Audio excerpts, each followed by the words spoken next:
એક રાજકુમારનો જન્મ થયો અને એ રાજકુમારનું એના પિતાએ નામ રાખ્યું સિદ્ધાર્થ.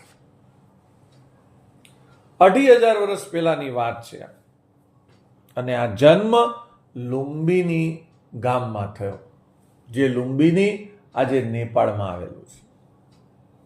બન્યું એવું સાહેબ કે જ્યારે જન્મ થયો ત્યારે પહેલાના યુગમાં એવું હતું કે રાજા મહારાજા પોતાના જે રાજગુરુ હોય, પોતાના જે જ્યોતિષ હોય એને છોકરાનું ભવિષ્ય બતાવે. સિદ્ધાર્થના પિતાએ પણ એક જ્યોતિષ જોડે આ છોકરાની જન્મ કુંડળી કઢાઈ અને એનું ભવિષ્ય પૂછ્યું. ત્યારે એ જ્યોતિષે એમ કીધું કે તમારો દીકરો તો ખૂબ જ કાં તો તેજસ્વી રાજા થશે કાં તો મહાન સંત થશે. પિતાએ કીધું ફરી એકવાર કહો, મને ખબર ના પડી. તો કે કાં તો તમારો દીકરો 30 વર્ષની ઉંમરે તેજસ્વી પ્રતાપી રાજા થશે કાં તો મહાન સંત થશે. ઘર બાર છોડીને પિતાને સાહેબ રાજા થશે એ સાંભળીને તો ખૂબ આનંદ થયો, પરંતુ સંત થશે એ વાત સાંભળીને એમને બહુ દુઃખ થયું. પિતાજી પૂછે છે જ્યોતિષને કે તમે ચોક્કસ કોઈ રાજા થશે કે સંત થશે? તો કે આની અંદર લેખ તો બંનેના લખે છે, એ રાજા પણ બની શકે અને સંત પણ બની શકે.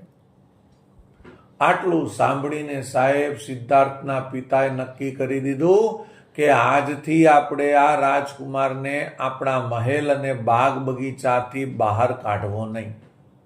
કેમ?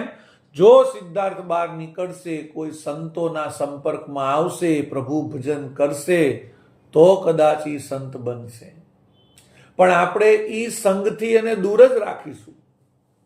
એવા કોઈ વ્યક્તિને મળવા જ નહીં દઈએ અને બાળપણથી જ એને આપણે રાજ વૈભવ, ભોગ વિલાસ અને રાજ્યના કામકાજ અને એના શસ્ત્રો ચલાવવાની વિદ્યા શીખવીશું તો નક્કી છે એ મોટો થઈને મોટો પ્રતાપી રાજા જ બનશે.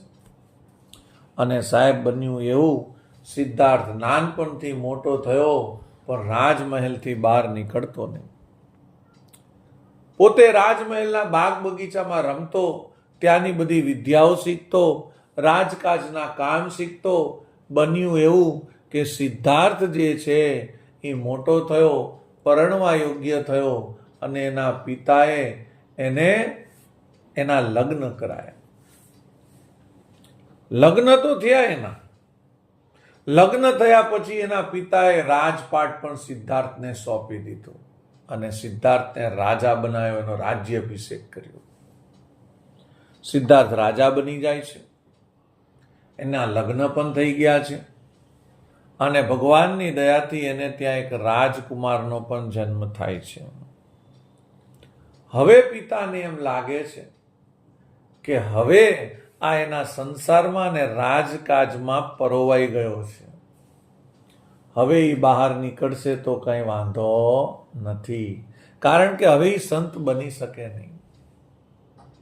વિધાતાના લેખમાં મેખ મારવાનું કામ આજ સુધી કોઈ કરી શક્યું નથી, કરવાનો નથી. અને પાછો સિદ્ધાર્થ હવે બની ગયો તો રાજા. સિદ્ધાર્થે કોઈ દિવસ નગર જોયું નહોતું. એને સારથીને કીધું, સારથી રથ કાઢો, આજે મારે નગરની મુલાકાત લેવી છે. યાદ રાખજો, સિદ્ધાર્થ રાજા બની ગયો છે. સિદ્ધાર્થને એક પત્ની છે, એને એક રાજકુમાર પણ છે, એટલે એક દીકરો છે. અને આજે સિદ્ધાર્થ રથમાં બેસીને પોતે નગરની યાત્રાએ નીકળ્યા છે. નગરમાં જેમ જેમ રથ ફરે છે, નગરના લોકોને જોવે છે, નગર જોવે છે અને સિદ્ધાર્થને ખૂબ આનંદ થાય છે. સારથીને પૂછતો જાય છે કે આ શું છે, આ શું છે. ત્યાં ફરતા ફરતા ફરતા સાહેબ એક વડલાનું ઝાડ આવે છે ને એની નીચે એક વૃદ્ધ વ્યક્તિ પોતે મધુપ્રમેહ નામના રોગથી પીડાતો ત્યાં બેઠો છે. આ રોગ એવો હોય છે જેમાં તમારા શરીરમાં બધે ગુમડા જેવું થઈ જાય અને પરું થઈ જાય. પોતે દર્દથી, દુખાવાથી તડપતો હોય છે. ત્યાં સિદ્ધાર્થ સારથીને પૂછે છે કે સારથી, આ કેમ આટલો દુઃખી છે આપણા રાજ્યમાં? અરે મહારાજ, શું કહું તમને, આની ઉંમર થઈ ગઈ છે, આ હવે વૃદ્ધ થઈ ગયો છે, એને રોગ લાગુ પડ્યો છે, અને રોગ લાગુ પડવાને કારણે એને અતિશય પીડા થાય છે. સિદ્ધાર્થને દુનિયાદારીની બહુ ખબર નથી. એને પૂછ્યું કે સારથી આવું થવાનું કારણ શું? ત્યારે સારથી કહે છે, મહારાજ, માણસની ઉંમર થાય ને એટલે ઘડપણ આવે. હે સારથી, શું મને પણ ઘડપણ આવશે? મહારાજ ક્ષમા કરજો, મારથી બહુ બોલાય નહીં, પણ દરેક માણસને ઘડપણ તો આવે જ. સિદ્ધાર્થ પૂછે છે, હે સારથી, તો મને પણ આવી પીડા અસહ્ય થશે? મહારાજ મને માફ કરજો, મારથી બોલાય નહીં, પણ ઘડપણ આવે એટલે દરેકને અવનવા રોગ આવે અને દરેકને પીડા તો થાય જ. આટલું સાંભળીને સાહેબ સિદ્ધાર્થને બહુ દુઃખ થાય છે. સિદ્ધાર્થનો માયલો થોડો થોડો જાગે છે. માયલો એટલે શું? પરબ્રહ્મ ચેતના. રથ આગળ જાય છે, ગામને પાદરે બહાર નીકળે છે, અને સાહેબ એક ઝાડની નીચે એક ઋષિમુનિ તપ કરતા હોય છે. લગભગ બહાર નીકળી ગયું છે, અને બહાર નીકળીને જંગલમાં એન્ટર થાય છે. ત્યાં એક ઝાડની નીચે એક ઋષિમુનિ તપ કરતા હોય છે. પોતે વૃદ્ધ છે, સફેદ દાઢી છે,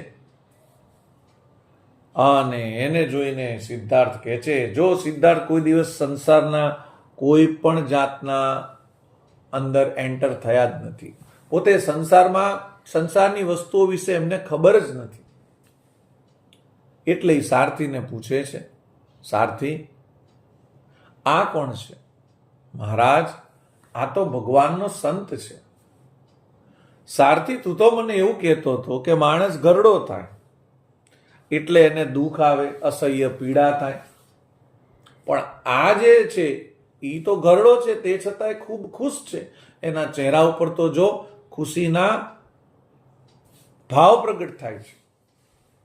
ત્યારે સારથી કહે છે, મહારાજ, ખુશીના ભાવ એટલા માટે પ્રગટ થાય છે કારણ કે એને આખી જિંદગી ભગવાનનું નામ લીધું છે, ભગવાનનું તપ કર્યું છે, માટે સાહેબ ઘડપણમાં પણ એને કોઈ રોગ લાગુ નથી પડ્યો, અને ઘડપણમાં પણ એને કોઈ જાતની પીડા નથી. સાહેબ આટલું સાંભળીને સિદ્ધાર્થના મનમાં જે પરબ્રહ્મ તત્વ છે ને એ જાગી જાય છે.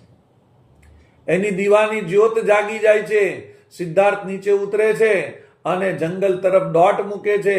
સારથી પાછળ દોડે છે, મહારાજ, મહારાજ, ક્યાં જાઓ છો? ત્યારે સિદ્ધાર્થ કહે છે કે તું જઈને કહી દેજે કે સિદ્ધાર્થ આજે આ સંસાર છોડે છે અને આજથી ભગવાનનું તપ કરવા માટે જંગલમાં જાય છે.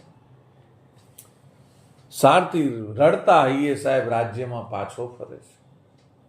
સિદ્ધાર્થ દળદળતી દોટ મૂકીને જંગલમાં તો જાય છે, પણ દોડતા દોડતા ઘણા બધા વૃક્ષની ડાળીઓ એના કપડામાં ફસાય છે અને એના કપડા બધા ફાટી જાય છે. પોતે દિગંબર અવસ્થામાં થઈ જાય છે, પણ હવે એને ભગવાન પ્રત્યે એટલી ઘેલછા લાગી ગઈ છે કે એને બીજું કશું દેખાતું નથી.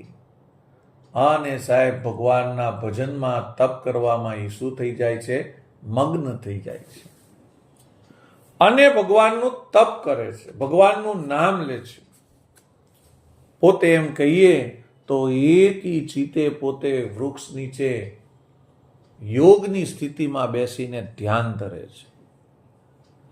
અને આખરે બને છે એવું કે બોધ ગયામાં પોતે ધ્યાન ધરતા હોય છે, ત્યારે પીપળના વૃક્ષની નીચે ધ્યાન ધરતા ધરતા એને આત્મજ્ઞાન પ્રગટ થાય છે, પ્રાપ્ત થાય છે. આત્મજ્ઞાન પ્રગટ થવું, પ્રાપ્ત થવું એટલે પોતાની જાત શું છે ને એના વિશે ખબર પડવી.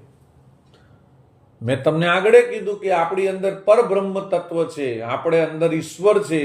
એ જો આપણે ઓળખી જઈએ ને તો સમજવાનું કે આપણને આત્મજ્ઞાન થઈ ગયું. સિદ્ધાર્થને બોધ ગયામાં પોતે પીપળના વૃક્ષની નીચે આત્મજ્ઞાન પ્રગટ થાય છે અને ત્યારથી ભગવાન બુદ્ધ તરીકે પ્રખ્યાત થાય છે.